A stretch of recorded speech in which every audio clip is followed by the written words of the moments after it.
Пламенный музыкальный привет из Вены от австрийских музыкантов, членов Туркмено-австрийского симфонического оркестра «Галкыныш» долетел до Ашхабада. Несмотря на превратности погоды и сложную эпидемиологическую обстановку в мире, волшебная сила искусства еще раз доказывает: для музыки, как и для праздничного настроения, преград не существует.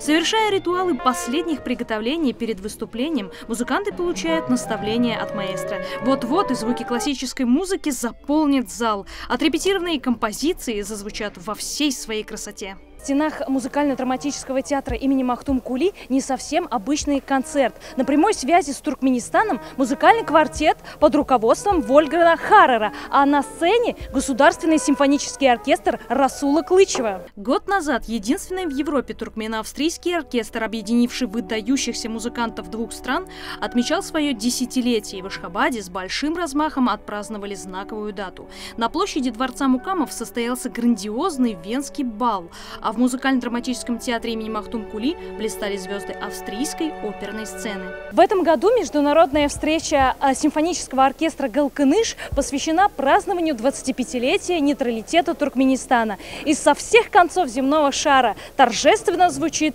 классическая музыка европейских и туркменских композиторов.